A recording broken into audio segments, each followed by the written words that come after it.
Hello, everybody. Welcome to this week's episode of I Cast Fireball, an actual play 5e D&D adventure where we go through the campaign Skulls and Shackles.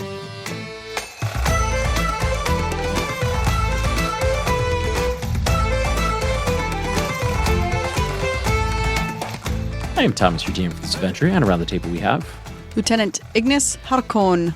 Maximus Shans. Chozo Lebec. And Buster Bilgewater.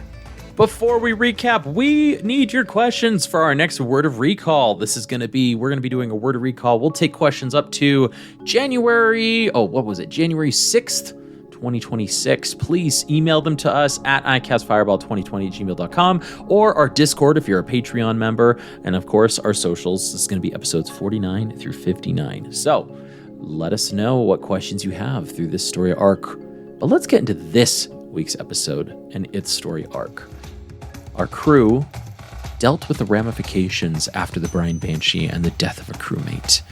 Chozo had a heart-to-heart with two main members of the Satyr Song. Sandara, talking about lost faith with Besmara, and also Ignis, who asked about rekindling faith? Rather, reconnecting with her goddess. He talked to the god gals. To the god gals. Of our ship. Hey, there you go. What we've all been calling them this entire second season of I Cast Fireball. Those two. Since season 1. Since episode 1. Thank you for talking to God.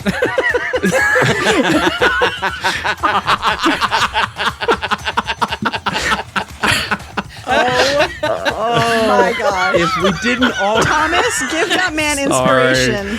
And we all got inspiration at the end of the last episode. On the record, he gets inspiration for that. That is absolutely inspiration there. It's wasted. Oh my gosh. Oh, boy. Oh, and let's jump into this week's episode because there's no better button than that for the recap.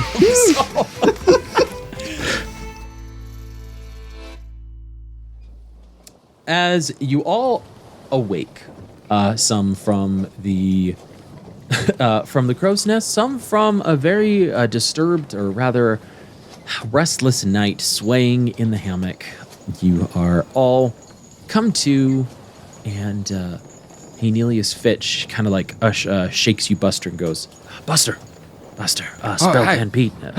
Hey, sorry, Fitch. I told you, Spell Pen Pete. This morning we're going to be narrowing down where the Brine Banshee is. Yeah? Spell Pen. Which of the... he's a wizard. He's a wizard. Oh, I like wakes up. Like he doesn't remember everybody's names, and some of these like lower deck guys have the weirdest names, so he's just... Spellpen's the one that does the Craysants, right? Was that one of the... Yeah, was that one of those guys? No, okay. Right. He's like, Buster, great. You must be really out of it. Spellpan Pete from Olo. He commissioned the crossbow. Yes, I got it. Hang on. All right. He's like, they pocket some stuff. He straps on the chest of emotional baggage like a backpack, and then he goes to reach for his wizard staff, and he looks at it, and it is just like shredded from the it's now burnt from the water that was all like hot. It's like there's like not a whole lot left to it. He kind of looks at it and he just uses his arm strength, not like a strong man, just like trying to see what happens, and it snaps in half. He goes, right, so here you go, Fitch. He goes, firewood, I guess. Okay, right. It's going to shoot. Okay. Spell pen. Right, spell pen. Let's go. Yeah. As you hand over your staff to Hanelius Fitch, he takes it like somewhat reverently, this being like your spellcasting focus, and he's like, I've just been given a wizard's focus. Hanelius is free. Buster's like, I don't know that I can use this anymore. This is a problem that will need to be solved. The one chooses the wizard. It's almost like... It's almost like giving one of your defunct items as a dad to one of your children, because you know that they'll like being like, they're gonna think this is so cool, but I was just gonna throw it out. So instead of throwing it out, I'll make my kid's day. And Fitch is like, dude, that's so real. That's so real. I gave my daughter a watch. I never wear watches, guys. I'm a hippie in that regard. I feel like I'm being held down by time if I put a watch on my wrist. But so like someone gifted me a watch years ago, and I just kept it in a drawer. And one night, my eldest was very upset, and I just gave her the watch and created a story around it. And it's like one of her favorite things. Yeah, that's so real. That's so real. But no, I also like the fact that this episode and the last episode, we started out with me on purpose doing something that I feel like made Ned uncomfortable about our future endeavors. As you get to Spellpan Pete, you knock on the dimensional door, and he just goes, "Yeah, come on in, hurry up, hurry up. You sure don't come out? Get on. Fine. And he's absolutely shirtless as he's like over his workbench, and he's just like drinking like a big old like tumbler of just like espresso, and he's like, all right, let me get this over here. Let me make it. Yes, get over here, Buster. Get over here. Yeah, Fluffy pants. Come on. Steps over something, kind of like he ends up kicking a glass ball that rolls away, and he's like, oh, that's gotta do something. All right, yeah. You hear it just start to tick. The eyes from Mickey. I'm gonna keep describing sounds. He steps on an accordion. Didn't know there was an accordion in here. What on earth? A goose who's learned Russian. До свидания. You gotta clean this place up. What do you got? What do you got for me? As you like have your hands up, he just grabs your hand and just slams it on his table and goes, all right, now push some magic into this, all right? And it's the bony finger that you have that you were given from Olo, and he goes, all right, and he's got this like metal contraption right next to it, and you can tell he's like kind of working on some wires here and like connecting things, and he's muttering under his breath, and like sparks of like purple arcane magic are slowly ebbing from his fingernails, and he goes, put some magic into this, hurry! It's on. I have it. It's there. Push it. Okay, what you gotta explain? You should explain more. I guess I cast divination. Yeah, so first level spell ought to do here. Great. You can just expend a first level spell slot and push it into this. As you push this, Buster, what if you were to imagine Buster's raw arcane magic, if it were to be a substance and something that would be turned into a spell through words, but like the raw magic of it? What color would it be, or like what would it look like as it flowed from your hand into something? I feel like it would look like gold water. There you go. Oh my gosh. Not yellow water. Not yellow water. Fan artists, I want to make this explicitly clear. My magic does not look like yellow water. Like pee. It looks like gold, metallic, reflective water. Please and thank you. It's like Terminator, but gold instead of silver. I feel like that's an important distinction as the words came out of my mouth. All right, continue. Yeah, it absolutely is important. As Fitch's is like this purpley like smoke that's just seeping out of his fingernails into this mechanical device, yours is this bright, shiny gold that almost has like this, it seems to almost have this glitter in it, as there almost seems to be diamonds refracting out of as the light hits this arcane energy here. And as you cast it and it encapsulates this bone, it forms completely around it, making it a straight golden bone before Fitch flips a switch on this mechanical device and it just starts to slowly pull the gold substance from the bone into the device. And he goes, all right, this is fine. Yeah, this is good. All right, thanks, man. Great. And he just sort of like pats you on the back, and he just goes back to work. You know what we're doing, right? We've explained to you. Yeah. Plane hopping. Yeah, find the Banshee, get down there, and... we fought the Banshee. The ghost of the Banshee. Yeah, ghost, whatever. You're trying to find the ship, yeah? The real one, yes. The physical material plane version. Yep, that's why. And he okay. just sort of like exaggeratedly like twirls his finger a couple times, and then that's why, and points to the bone. We've got this, and then with his other finger twirls it a couple times, and connected to, points to the mechanical device. This thing right here. I call it my undead compass, if you will. Wow. Okay. Spellpan Pete's undead compass. It's got a nice ring to it. Doesn't roll off the tongue. As Buster's getting up to leave, like he hears like a buzzing sound, like a clockwork, like insect flies at his face, and he ducks as it just kind of pings by. And Spellpan just sort of like shoos it away from his workplace. So he goes, "Get out of here, Jezebel." Do we need to come back for this compass? Or are we good? Are you? Give me 30 minutes. I'll bring it out there. It'll be Great. fine. Yeah, our the kid who was helping you, he died. I know. You he know. was a good assistant, but I'm sure Absalom has a place for him. Okay. Well, listen. Thanks for being here. All right. 30 minutes. I'll let him know. I'll be at the helm. And as you come back on deck, Fitch follows you. He's absolutely cradling this staff in his hands, trying not to make it like noticeable. He's like, "All right, I'm gonna go get some grub, if you will." Excuse me. And Yeah. he just sort of like turns, holding this staff with both hands, turning and quickly going below deck. I think I may have done something more than what I meant to do. All right. Denata, you can finally sleep now. And he kind of hops on up to the helm. He goes below deck as well.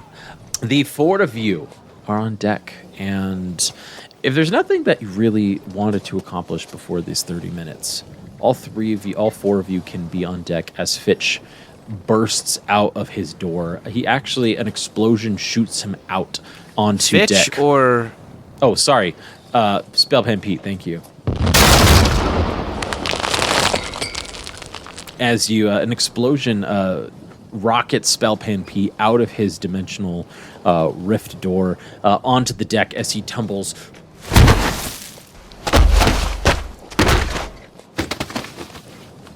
And goes, "Oh, well, that's not a good combination. All right, look, I've got your captain." And he points to you, Max, just with one finger, and he goes, "I got your finding device here.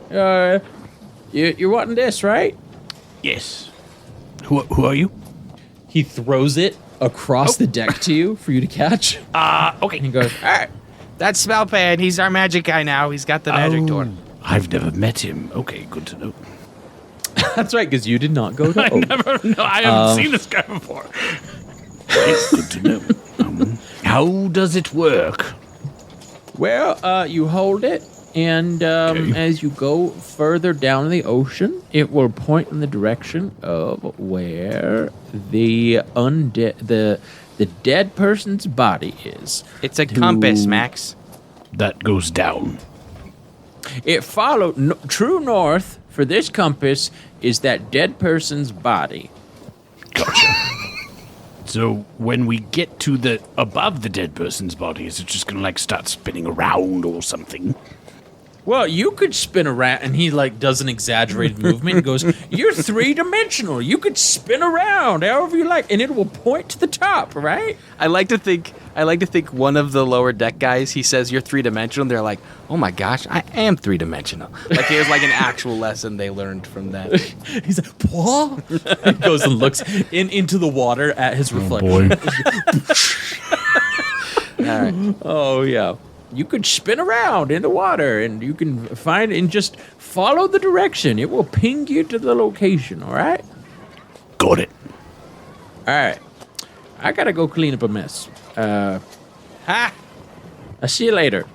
And he walks back in his dimensional rift, leaving the four of you. And Fitch is nearby, but says, "Look, I know he's eccentric, but he did say we were really close already. So I'm sure that this compass will speak to the fact that we're pretty much nearly there. Got it. Okay. Righty. Well, let's start sailing that way then. Hey, Chozo! That's me. He yells at up at the crow's nest. He says, "I got 5 gold that Pete doesn't blow our ship up." You want me to take a fool's bet? You said you think he's gonna blow it up. Yes, I do. I say I don't think he is. That's why I'm not taking your bet. You don't want to win? Listen, my friend. I'm going to jump down from the crow's nest. Max is just like looking around at all the crew, hearing this bet about blowing our ship up, and like, okay. Great. Listen, I may be... Oh, wait a second. Oh, shoot. I just realized... Am I still bound to Tyche the Luck Thief? Okay, there's one thing that I haven't described in the game yet about the various vestiges that I bind myself to. Each of them has a personality trait that they kind of bring along with them while you're bound to them. And Tyche the Luck Thief's personality trait is, while I'm bound to this vestige, I compulsively gamble no matter the odds. So I think I do, in fact, have to take this bet. Yeah. There you go. All right. 5 gold pieces. How about 10 gold pieces? You're on. go. You're on. And then I kind of shout over the deck. I go, "Any other takers?" I just am trying to, like, I don't know. We're on a dangerous Lighten mission. the but mood? Might as well. Yeah. This is maybe the part where I ask Thomas if he'll allow me to start with any money. Yes, you may start with at least 10, if not 1,000 gold pieces. All right. That sounds good. Great. 10 I love to that. 1,000? Yes. How about 100 gold pieces, Bustel? Yeah. He pauses. He looks at Ignis. He goes, "Can I bet 100 of our gold pieces that the ship doesn't blow up?" Ignis, with her arms crossed, looks at him. No. Max is just like, that's why she's the first mate. Smart. That's good. Nice, good choice. Good choice, Max. Some of us Although cannot take the heat. to be clear, the money is there is a considerable amount of money in the chest of emotional baggage. So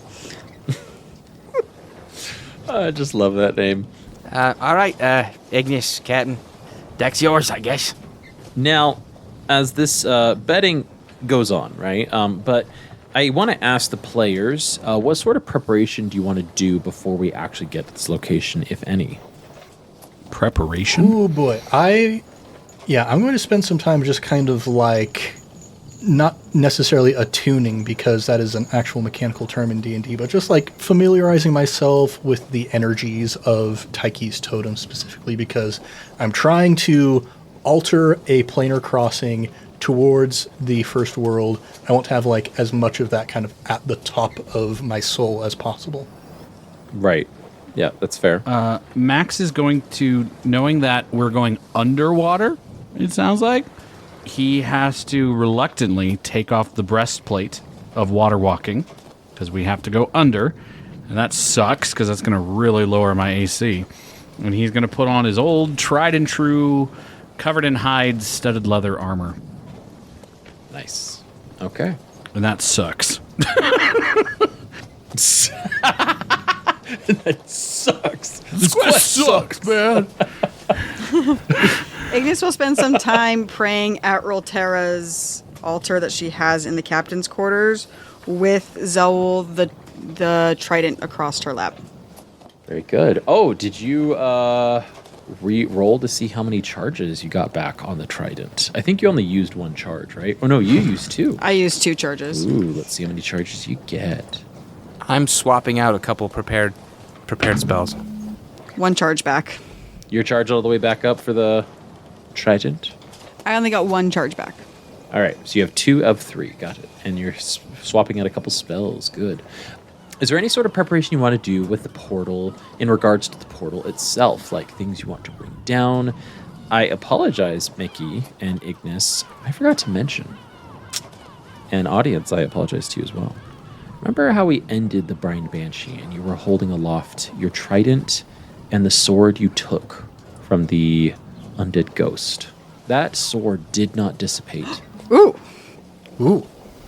You were able to hold on to it, and it has not seeped corruption, but it is just sort of like this hardened, smoke-like material. It's a weird, if you will, vestige that has remained from the Brine Banshee encounter. Ignis would have taken that immediately to Buster then. Well, maybe not immediately, because the night before we were all trying to get him to go to sleep. But at some point, take that to Buster and explain where it came from and ask him to take a look at it. Oh, yeah. The identify. Okay. And I will say I will have ritually cast water breathing on all of us. Gotcha. Now, understanding everybody's got water breathing, and you identify this sword. This sword is odd. This sword should not be, but is. It is, it doesn't have a name. It's got like, kind of imagine like in old like Final Fantasy games how every weapon has a name, where the name should be is a question mark, question mark, question mark. So right? It wasn't craft. It wasn't like created necessarily in the classical sense of the word. Absolutely not. There is a lot of necrosis with the sword, and so it's like necrotic damage associated with it. It is a magic sword, but it doesn't necessarily seem it can be wielded by anybody, but there's no like alignment associated with necessarily. Any special unique abilities with it other than just being a magic sword?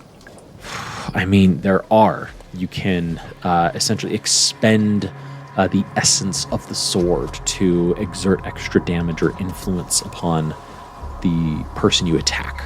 And does that just turn it into a non-magical weapon, or?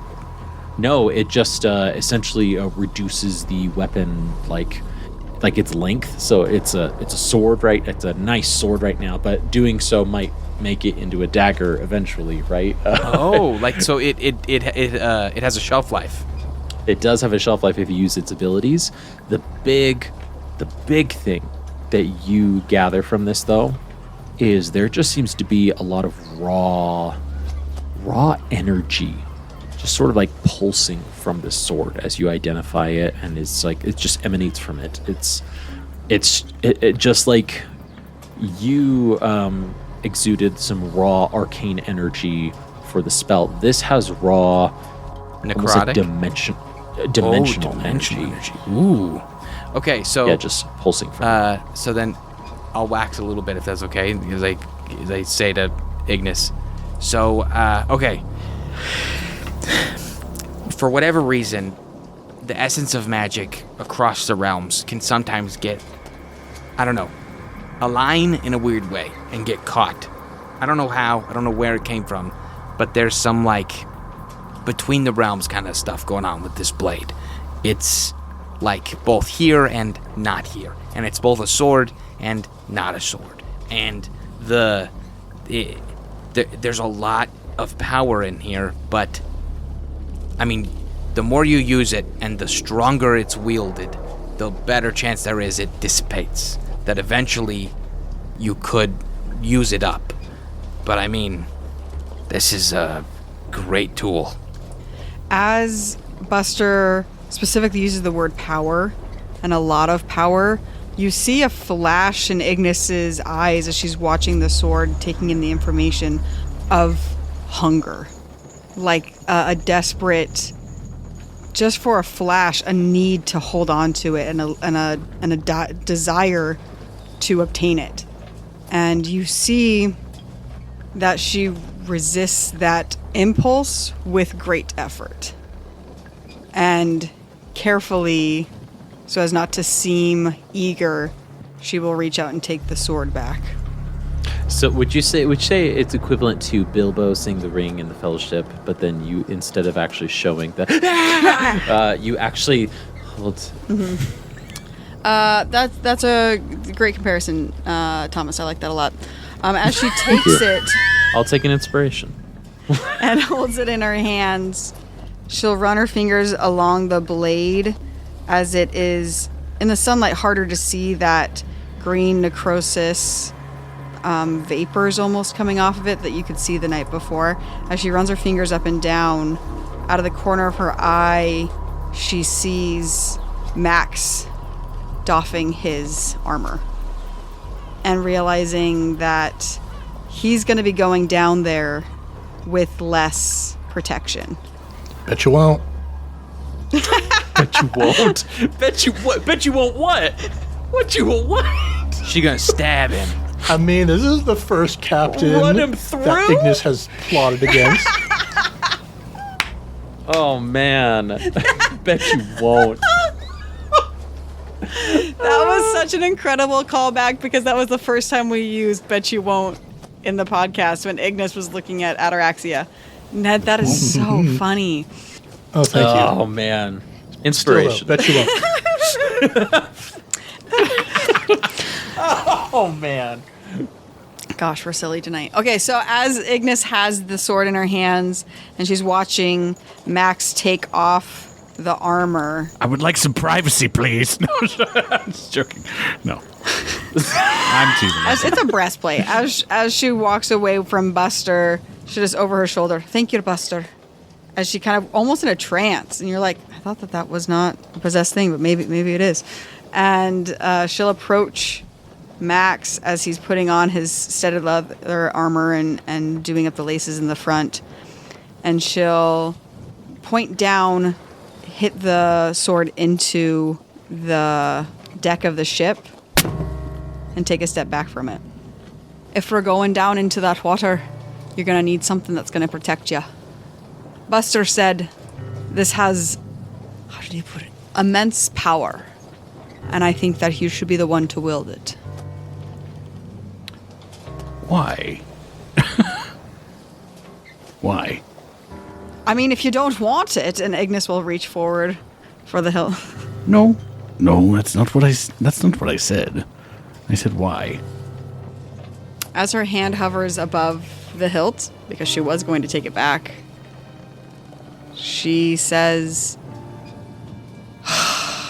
because the captain should have a powerful weapon if we're going into danger. And if you're without your armor, you might need something magical.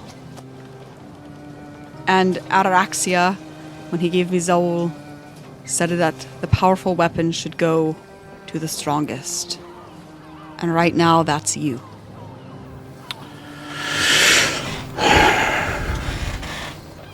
Interesting.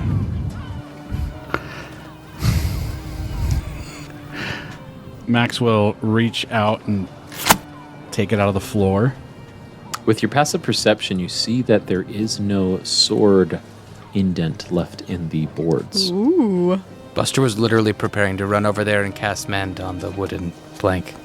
It self-repairs. Well, I thank you for this powerful item. I don't know if you're much... If you need some help training up on the sword, I could help you.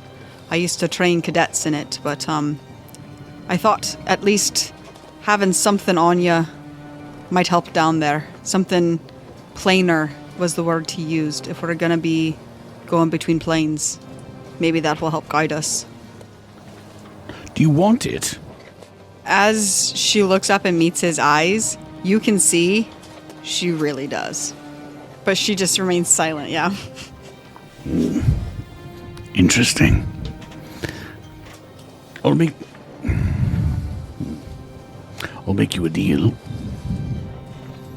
I will give you this sword if you answer some questions for me. Truthfully. Have I ever lied to you, Max? I don't know. You purposefully try and check against my zones of truth every time I cast them. Fair enough. Do we have a deal? She looks at him, kind of winks one eye closed. She kind of looks at him. All right, then. Ask your questions. Great. Well, secrets are no fun. Secrets hurt someone. Pff, cast zone of truth. Oh. Oh, no! Oh. Bet you won't. As the magic falls upon Ignis, she really does want to try and push it, that encroaching feeling, that cloudiness that comes over your brain that makes you want to tell the truth. She really wants to push it out because she has successfully so many times before. But seeing Max standing in front of her, she doesn't. Interesting.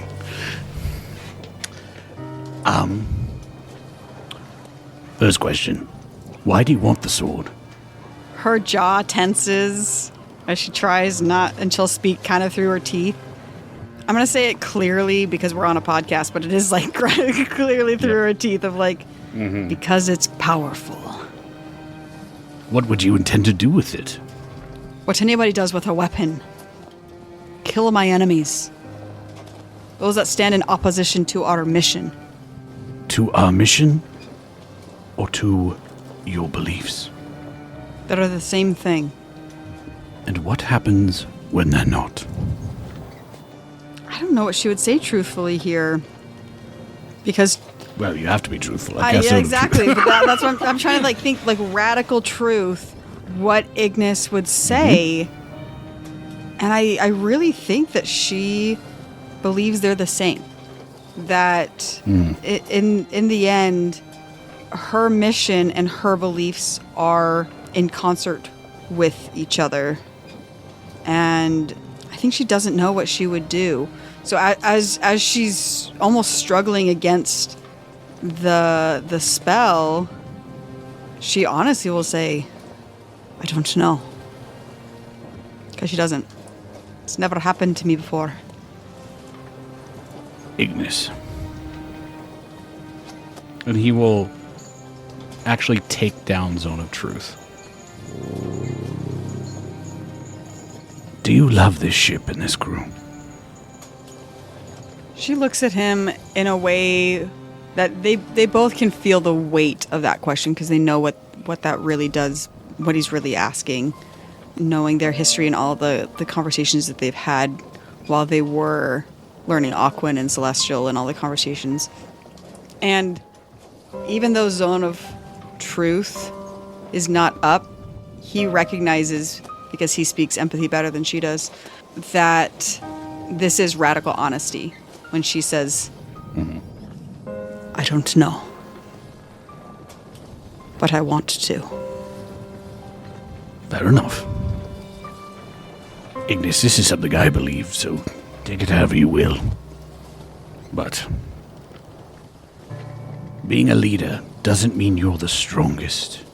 It means, again, what I think, that you help people be their strongest. And he will kind of turn the blade back toward himself, handing her the hilt. I want you to have this and use it to protect the ship and the crew. As she takes the offered sword in her hands, she looks back at him. She can't cast Zone of Truth, but with that same earnest. Who taught you to be strong? My wife. She taught me many things. But one of her biggest strengths is making others feel strong. And now that I've been put into this role, I'm trying to do what she would do. I've heard the old adage that, you're only as strong as your weakest link. So wouldn't it be an incredible chain if everything was its strongest? That's unbreakable. And that's how she made me feel. Do you still love her? Yes. Are you gonna save her? Yes.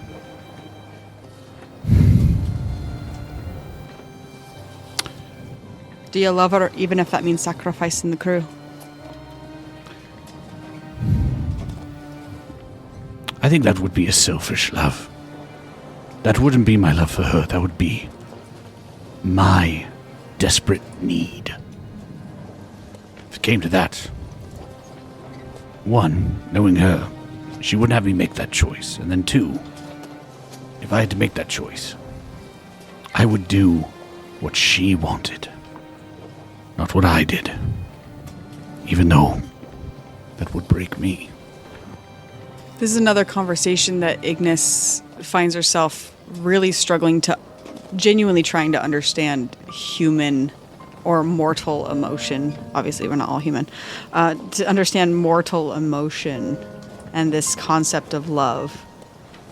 So she'll ask, can love be selfish?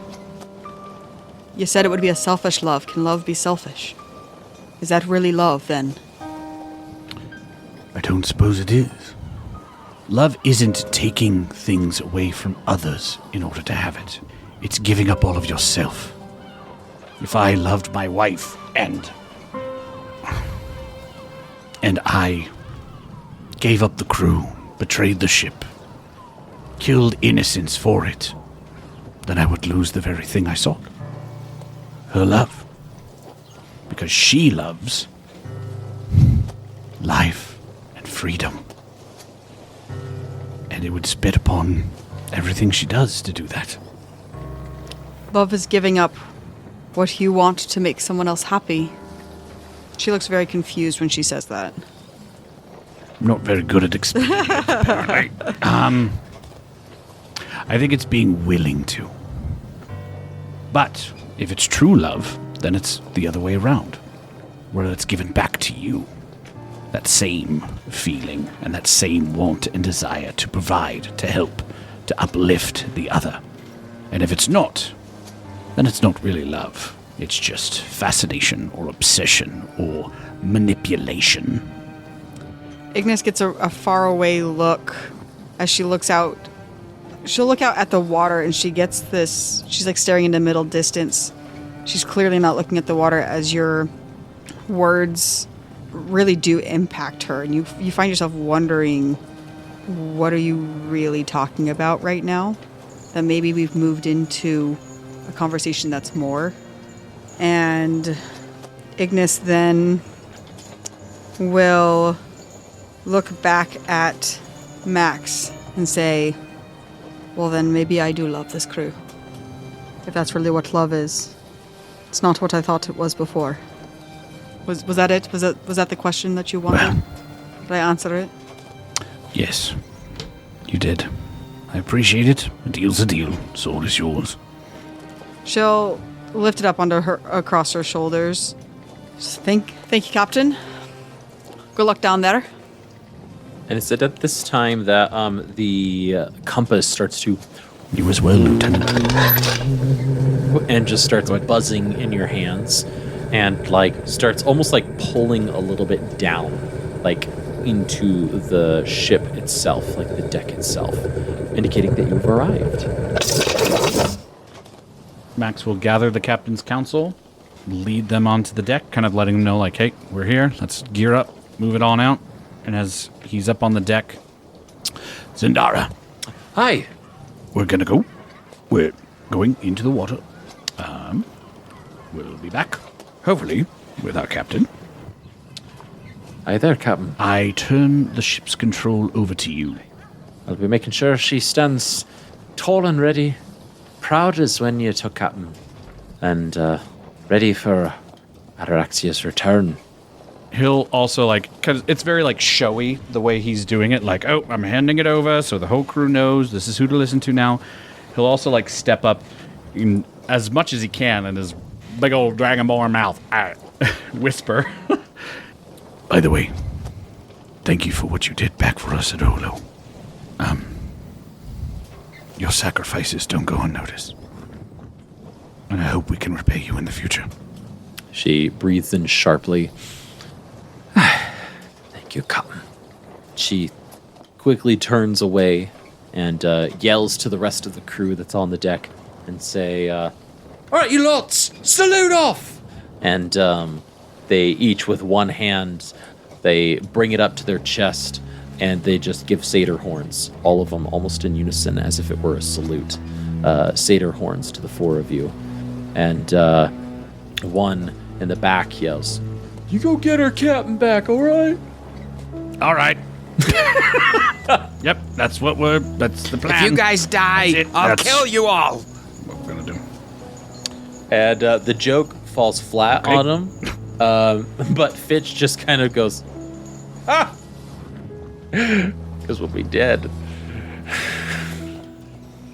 All right, well, let's go get this guy. And then the four of you sploosh into the water.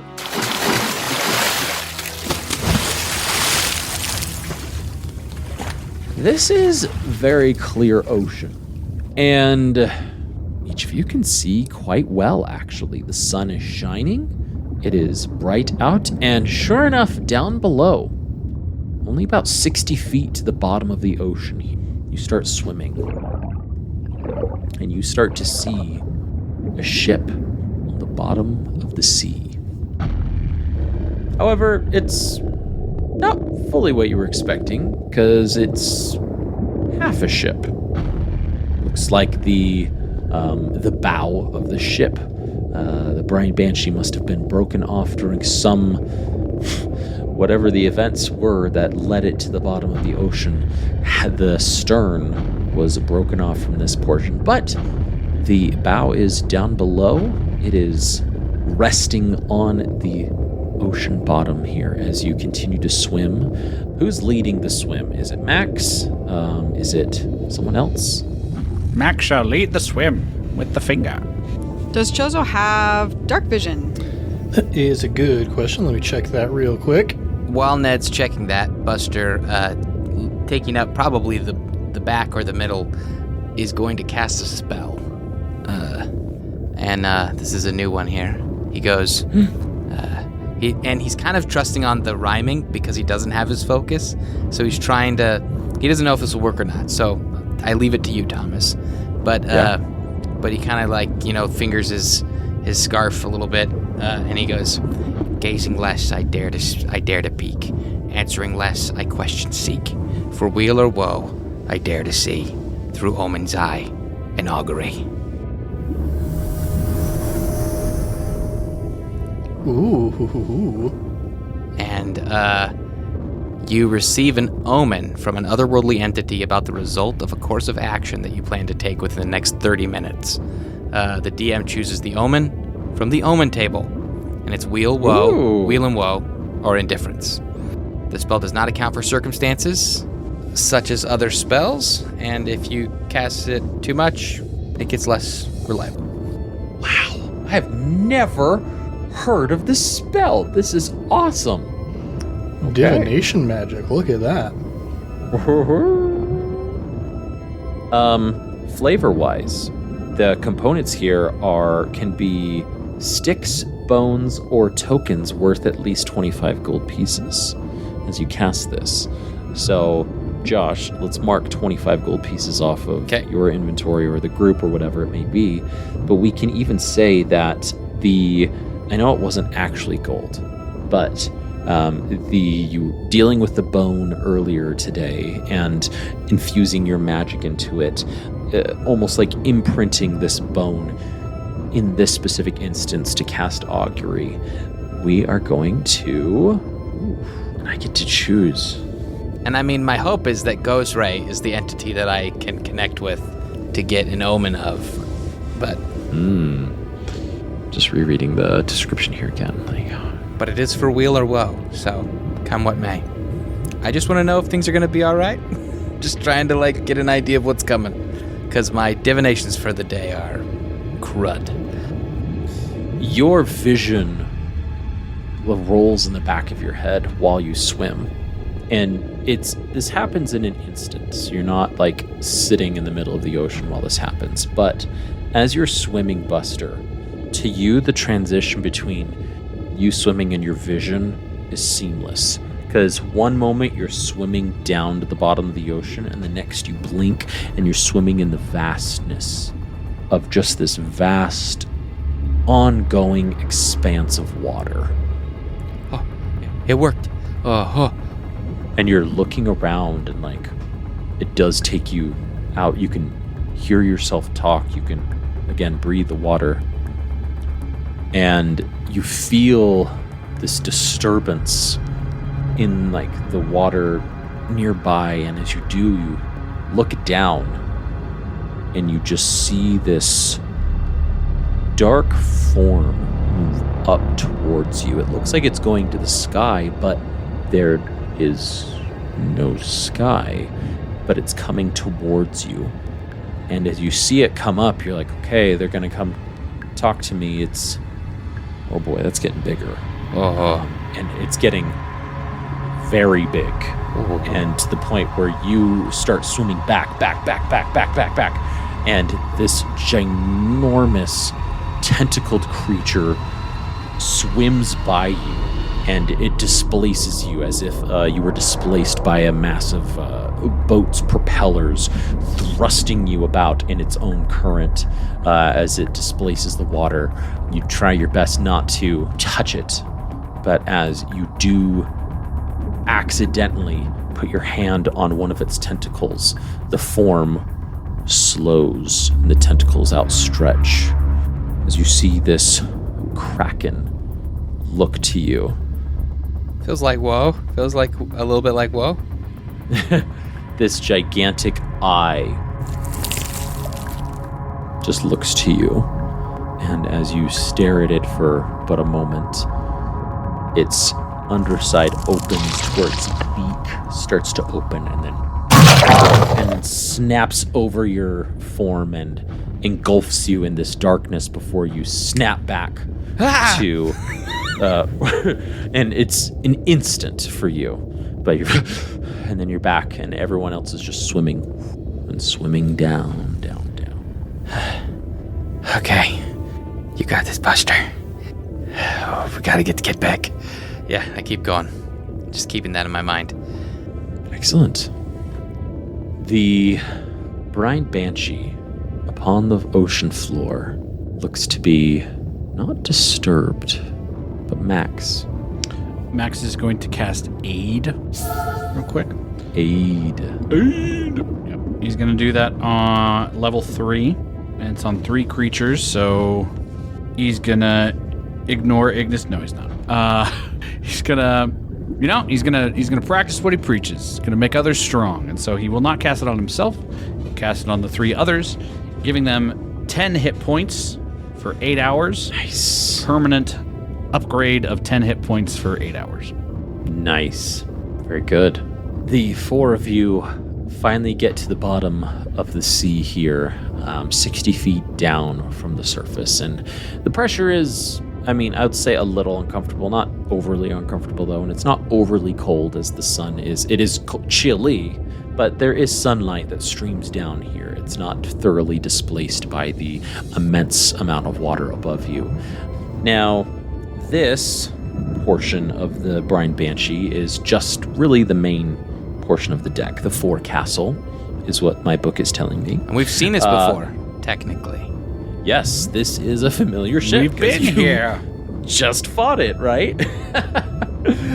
You can see that the ship's railings once were absolutely intact. Even spectrally, they're smashed for the most part.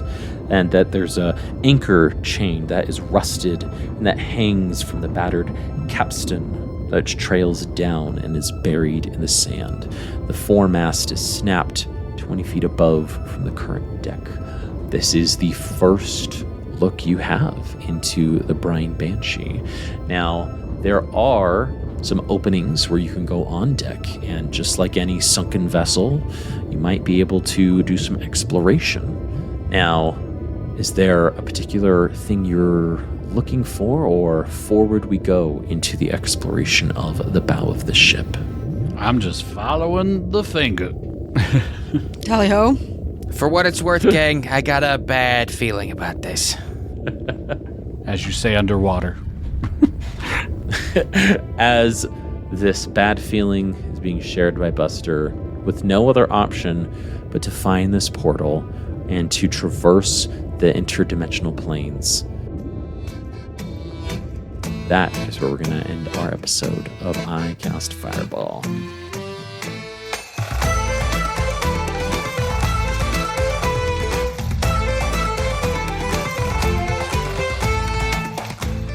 Whew. finally made it. Looks like we made it. Look how far we come up, baby. Yeah, So just the next episode's gonna be real boring because mm-hmm. nothing's gonna happen. We're just gonna be at this boat Yeah, underwater. we're gonna find the guy. We're gonna write right into the next thing. Yeah. Ah, shucks. I didn't see that crazy monster of the sea for Vision. Yeah, I did some quick Googling, and I discovered that Thank You for Being a Friend was the theme song for the Golden Girls, and now I understand the banter that we had during the intro to this episode. Yes, that's why. Because we had the God Tell Girls. me you're the And I youngest started of singing- us without telling me that you're the youngest of us. Guys, Golden Girls are the Ned? best. Gosh. Ned, I also didn't know it was from the Golden Girls. I just thought it was a funny song. Oh my gosh. I remembered it from The Simpsons being "Thank you for being a friend." Oh no. He gave you So- he gave you inspiration. You didn't even know what he was giving inspiration for. I thought it was a Simpsons reference, and I'm like, "That's fun." Just I like adding it. to the Golden like the Girls check reference. the I just have layers. the checklist Layers. the checklist of things that make me feel like an old person. Like I can't stand that these young kids are driving around on bicycles. It drives me crazy. Well, players, thank you so much for playing this week's episode. And listeners, thank you for listening to this week's episode. There's a couple things I've been forgetting to shout out. First off, if you like this ongoing season, you can reach out to us at icastfireball2020gmail.com, where we will shout you out, or leave us a review at your podcatcher of your choice, or reach out to us on social media at icastfireball20. Speaking of social media, though, YouTube, folks. Not only do we release our weekly episodes on YouTube, it's just another podcatcher, it's just all audio, right? But we have our secondary ongoing actual play in the Stormlight Archive world going on there. We release every other week, and you should go check it out. Even if you know nothing about, if you're like, why do most of these guys like Sanderson so much? Go give that a listen, and you can just jump right on in. And just like Ned, if you don't know anything about it, you'll be right there comfortable with Ned. Go give that a listen, or you can join our $3 tier for Patreon and watch Fizzband, our other visual podcast that we have on our Patreon, where me and my beautiful wife Heather take a turn at co-DMing the same campaign with most of our cast, and it is a ton of fun, and you should go watch that as well. Speaking of our other podcasts, though, Improv Tabletop, you know it, you know them. If you don't know them at this point, this must be your first outro that you've ever listened to. And go give them a listen. They're fun. They're a delight.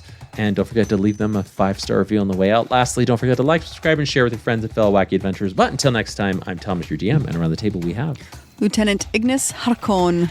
Maximus Shans. Chozo Lebec. And Buster Bilgewater. Let's keep that fire going, everybody, and we'll see you all next time.